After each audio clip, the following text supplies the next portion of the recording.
So when we talk of communications, first of all, the greatest thing is the communication between human beings.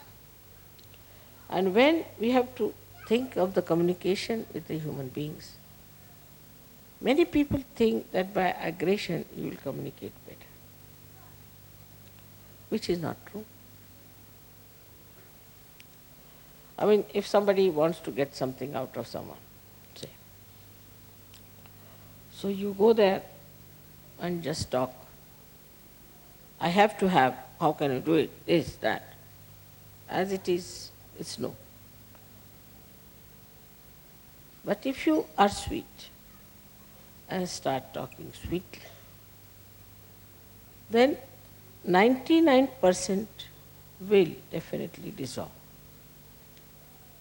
So to dissolve people with sweetness, how to do it, that trick one has to learn.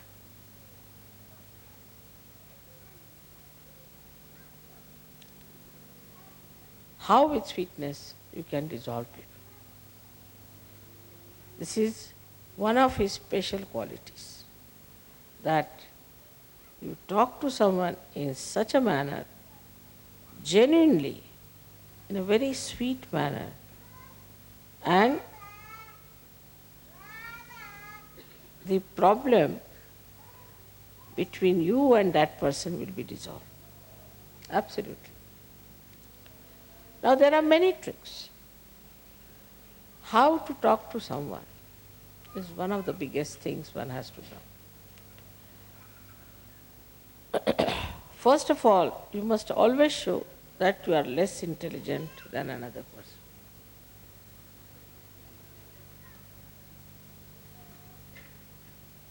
Like I'm talking to scientists, I will say, I'm sorry, I don't know any science, no good for scientists. So they feel, oh, very good.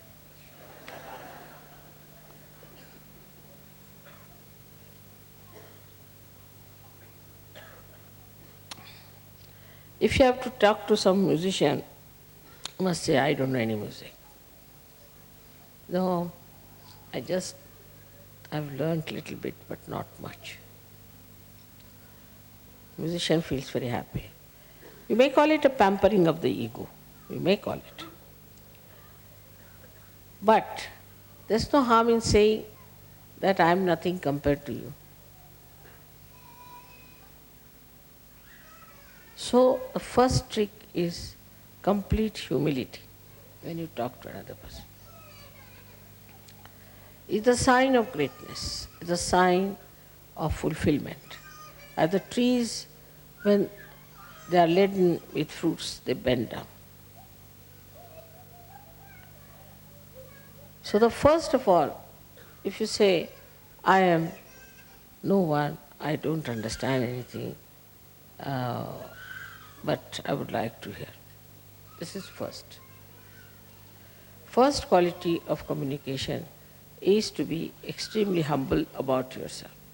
The another person should not know who you are. And there's a lot of fun in it. Say for example now, I can say about myself that my husband was very highly placed in India. But I met a friend in Delhi. She was studying with me in school and in college. And she asked me, where do you live? So I told her in Meena Bagh, which was just a useless, small little place meant for very ordinary officers, because they had not allotted us any house or anything. So temporarily we were there. She said, what is your husband doing? I said, doing so with some government servant. I didn't tell her. He came down. So he just looked at me, smiled. He said, do you know him? I said, he's my husband. She was shocked. He's your husband? Oh my God, why didn't you tell me? Immediately the whole thing changed. And she felt so ashamed of herself. She had started looking down upon me that I am married to some clerk or someone.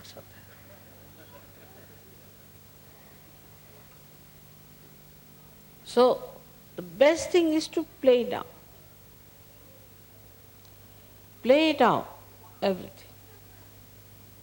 Now, I know of certain Sahaja they say, oh, mother has given me such powers, I can do this, I can do that. This boastfulness is of no use. I haven't got any powers, you see. I am a Sahaja, that's all. But if you want, I can try.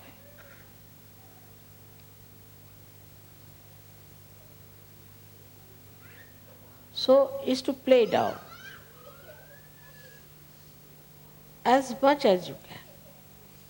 Practice this at home. First practice and then don't do it. So that is one of the greatest qualities of communication with others.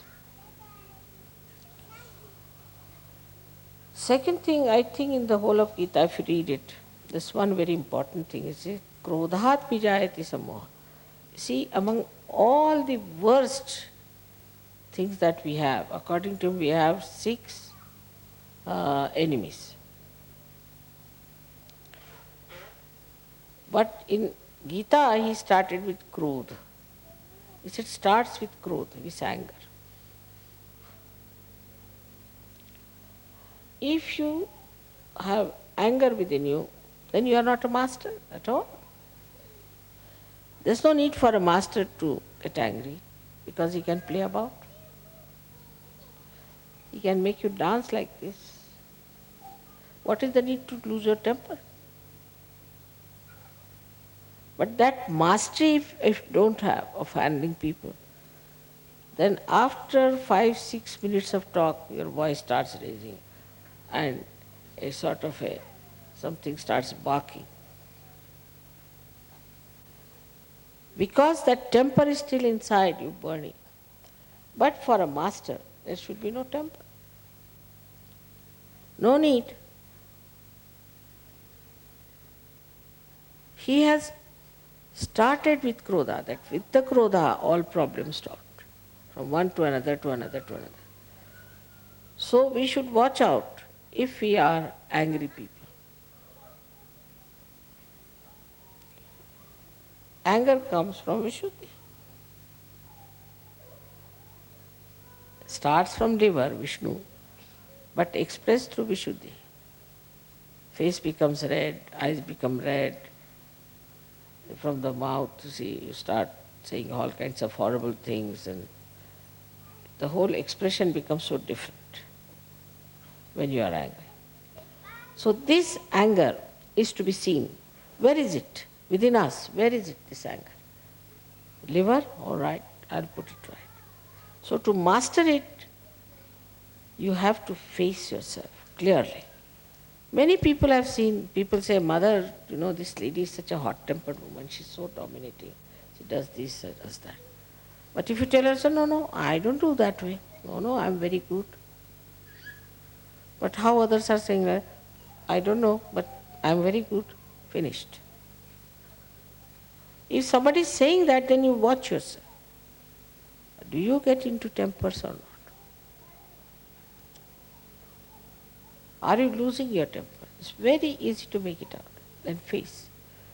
So the trick of the trade is to face yourself and see for yourself how much you are lacking. So first is humility, which should be genuine. And secondly is equanimity. No temper. There is no need to take to temper. At the most you can say, hey, what are you doing? Why are you doing that way? Now if you do something, maybe something I might say which I do not like, so I don't want to say like that. At the most, up to that point is all right, that you should say that I dislike it. But not to go further with it. If you just stop at a point, then this habit of getting into temper will go away. This arrogance will go away, which has to go. This arrogance has to go, this temper has to go, and then you will be surprised, you will feel very much relieved. Because this anger once it comes in, reacts and catches your left Vishuddhi, and you become guilty. You feel very bad. Why I said so? I should not have said this. So Vishuddhi is finished. Left Vishuddhi means it's a headache. It goes on accumulating like a storehouse there, all your anger, temper, whatever you have. And this left Vishuddhi catches. And you know the problems of left Vishuddhi. So if you get angry with someone, don't feel guilty. But go before the mirror and slap yourself nicely, twice. Now you get angry with yourself. Let me get angry. Then stand before the mirror. Shoot, like that. In the same manner as you get angry, try to act. So you never feel guilty. Or maybe more angry would be better. So you empty out your left Vishuddhi. Next time you won't do it. But feeling guilty means you'll again repeat the same thing. So this temper is expressed by men differently and women by differently. And I'm very much worried about the women sometimes because they take to water power. Then I'm lost. But those who have ego too much cry much more. That's the sign. I've seen. If you say anything to them, immediately they start crying. Because already the left Vishuddhi is there full, like a full balloon. When you touch them, it becomes water. But men, their temper is different style, as you know very well.